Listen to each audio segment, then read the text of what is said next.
suis ravie de vous retrouver aujourd'hui pour parler lecture. Ça fait un moment que je ne vous ai pas partagé mes coups de cœur du moment, mes livres chouchous. Donc j'avais envie de le faire avant la période des fêtes pour vous donner peut-être quelques idées cadeaux. C'est toujours bon à prendre.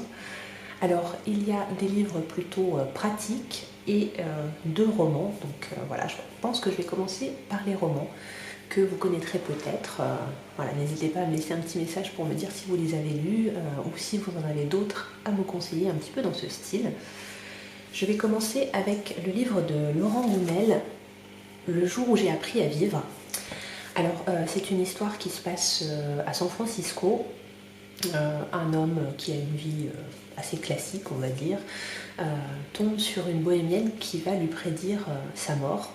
Et ça va complètement bouleverser sa vie et sa perception des choses. Donc c'est un roman qui se lit très facilement, on est vite pris dedans, on veut savoir un petit peu ce qui va lui arriver. C'est un roman voilà, qui fait réfléchir sur nos priorités, ce qu'on ferait si voilà, si nos jours étaient comptés. Ça remet un petit peu les choses en perspective et je l'ai trouvé très intéressant. C'est un format poche, donc voilà, facile à avoir avec soi pour le lire à n'importe quel moment de la journée, quand vous avez un petit moment dans les transports en commun ou en salle d'attente. C'est un livre qui passe très très bien. Et le deuxième roman, c'est celui de Raphaël Giordano.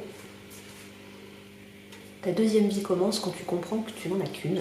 Alors, Raphaël Giordano, c'est une coach en créativité et en développement personnel, c'est une artiste, et c'était son premier roman. J'ai adoré. C'est un petit peu aussi dans le développement personnel. L'héroïne se retrouve prise dans une routinite aiguë, et elle va, grâce à un, entre guillemets, spécialiste, faire des exercices pour se sortir de cette routine et faire des changements dans sa vie. Donc il y a des exemples très concrets de choses à faire qu'on peut nous aussi faire. C'est assez drôle. C'est pareil, ça amène à se poser des questions et à changer un petit peu de ses habitudes, de sortir de son train-train. Donc je l'ai trouvé très intéressant. Ensuite, quelque chose de beaucoup plus pratique. Je vous ai parlé lors de ma dernière vidéo du défi On est prêt, le défi pour le climat, le défi écologique. Et du coup, je voulais vous reparler de ce livre, donc La famille presque zéro déchet, The Guide. Je vous en avais déjà un petit peu parlé dans une autre vidéo sur l'écologie et sur quelques gestes pour améliorer son impact sur l'environnement. C'est un guide qui est humoristique, donc qui est vraiment facile à lire. Vous avez des cas très concrets, des exemples, des recettes, plein de petits conseils et des infos aussi pour savoir pourquoi on devrait faire certains changements. Alors moi, je ne suis pas du tout, enfin on n'est pas du tout une famille zéro déchet, on essaye de faire des efforts voilà, petit à petit, ou en tout cas d'être plus conscient de nos modes de consommation et de certaines choses qu'on peut plus ou moins bien faire, mais j'ai trouvé que c'était très inspirant. Donc vous avez, comme je vous disais, des recettes pour faire vos produits ménagers vous-même, des choses par quoi remplacer certaines choses. Vous avez des exemples concrets au niveau de la cuisine, également voilà, trouver de nouvelles recettes. Je vais prendre le sommaire pour pouvoir vous donner un petit peu plus voilà, d'infos. Donc vous avez la définition du zéro déchet, le b.a.-ba des déchets, les zéro sceptiques, le plan d'action zéro déchet, ensuite les courses, la cuisine, l'hygiène de la maison, les cosmétiques, les enfants, les fêtes, la maison et 10 défis. Donc j'ai trouvé que c'était un livre très intéressant. Ça peut être une super idée cadeau aussi. Il existe des dérivés, il y a je crois un autre qui est vraiment plus porté famille mais côté enfant pour sensibiliser, donc ça peut être intéressant aussi. Dans le même style, vous avez également le livre de Bea Johnson qui traite du zéro déchet qui peut être très intéressant, mais moi j'ai trouvé que celui-ci était très ludique et franchement je vous le conseille. Ensuite, un livre de développement personnel qui est l'initiation à la communication non violente. Ça s'appelle Les mots sont des fenêtres ou bien ce sont des murs. Alors, c'est un livre qui m'a beaucoup touchée parce que qui a résonné en moi. Parce que je me suis rendu compte que voilà, j'avais des fois une façon de m'exprimer assez violente, on peut le dire, avec certaines personnes de mon entourage. Voilà, maman, si tu passes par là, je suis désolée. Mais le poids des mots, l'importance des mots, on n'y fait pas forcément attention. Alors moi, j'en étais très consciente vis-à-vis de ma fille. Je fais très attention à la façon dont je lui parle, à ce que je peux dire, à l'impact que ça peut avoir sur elle. Mais c'est vrai qu'avec les adultes, c'est pas quelque chose que je faisais.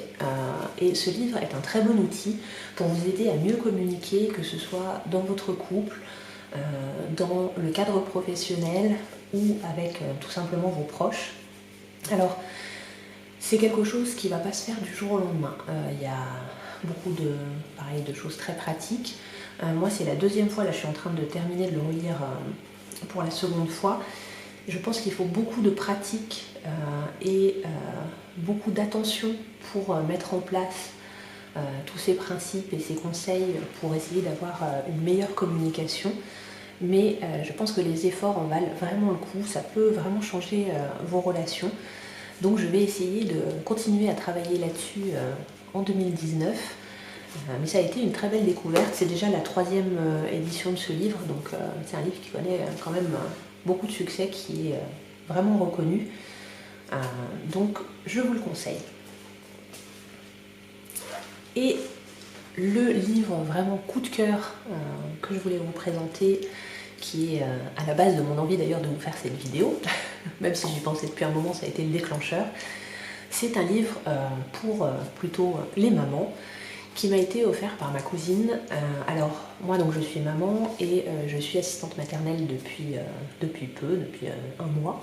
Donc j'ai suivi une formation, voilà, ça a remis en route pas mal de questionnements, de choses auxquelles je m'étais confrontée quand j'ai eu ma fille. J'ai toujours été intéressée par la pédagogie Montessori. J'ai pas forcément tout mis en pratique chez moi parce que voilà, c'est quand même un mode de vie, une façon de faire assez différente. Mais j'essayais de m'inspirer pour certaines choses de cette pédagogie, de cette méthode de Maria Montessori. À l'école, dans la classe de ma fille en maternelle, la maîtresse avait suivi une formation Montessori. Donc elle avait travaillé avec cette méthode uniquement l'an dernier et cette année elle fait un mix de la méthode classique et de la méthode Montessori, mais j'ai trouvé que c'était super intéressant. Et donc ce livre, c'est une journée Montessori. Organisez votre quotidien pour révéler les super pouvoirs de vos enfants. Alors c'est un guide ultra pratique. Ça c'est ce que j'ai vraiment aimé parce que quand on cherche des infos sur la pédagogie Montessori, il y a souvent aussi beaucoup de blabla. Même si ça peut être intéressant, hein. Mais moi je voulais des choses assez concrètes et là ça a vraiment répondu à mes attentes. Vous avez tout ce qui est les rituels, que ce soit du matin, du soir, des conseils au niveau des repas, bien évidemment au niveau des activités. Il y a beaucoup de choses qui sont expliquées, voilà, ça m'a fait changer déjà énormément de choses. J'ai mieux compris certaines réactions de ma fille par rapport à la façon dont je pouvais être équipée ou je pouvais proposer certaines choses. Donc j'ai déjà opéré des changements, j'en ai encore à faire bien entendu, mais c'est super intéressant, pareil pour la gestion des émotions, des conflits. C'est un livre ultra pratique. Alors, je vais voir aussi pareil pour vous montrer, pour vous parler un petit peu du sommaire. Donc vous avez une journée en famille avec pour des matins qui chantent, pour des repas zen, des activités épanouissantes, pour des soirées apaisées et pour mieux vivre tous ensemble.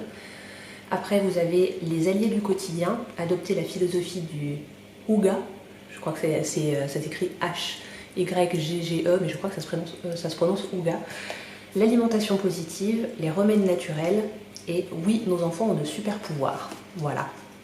Donc, vraiment des choses très très pratiques. Vous avez donc les conseils pour les rituels. Vous avez également des petits tableaux récapitulatifs, par exemple. Quel âge, quelle tâche, pour vous permettre aussi de vous repérer, savoir. Alors, dans les grandes lignes, hein, parce que chaque enfant est différent bien entendu, mais comme la pédagogie de Montessori est quand même basée sur la répétition des choses du quotidien, de laisser l'enfant être autonome et essayer de faire lui-même, quitte à réparer ses erreurs par la suite. Mais du coup, c'est bien d'avoir des repères, de savoir qu'avant 2 ans, l'enfant est capable de jeter à la poubelle.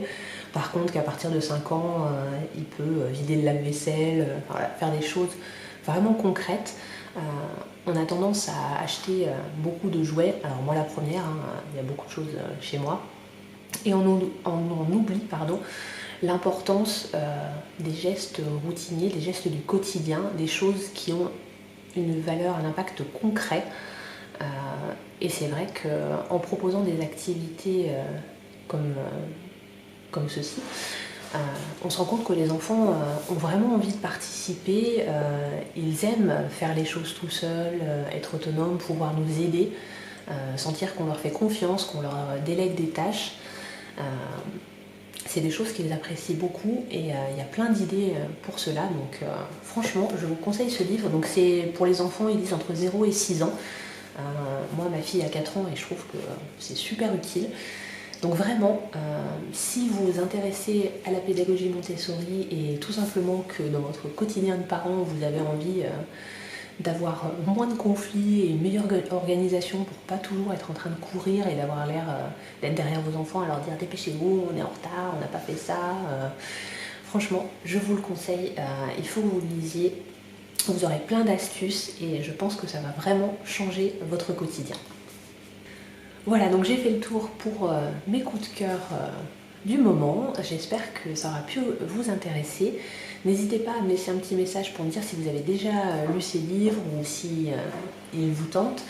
Et si vous avez d'autres lectures un petit peu dans ce style à me proposer, moi je suis toujours en quête de nouvelles idées. C'est vrai qu'en ce moment je suis moins roman, je suis plutôt sur des livres pratiques pour m'aider dans mon quotidien et dans mon développement, dans mes relations et autres. Donc je suis toujours preneuse de vos avis. Sur ce, je vous souhaite le meilleur jusqu'à la prochaine vidéo et on se retrouve vendredi prochain.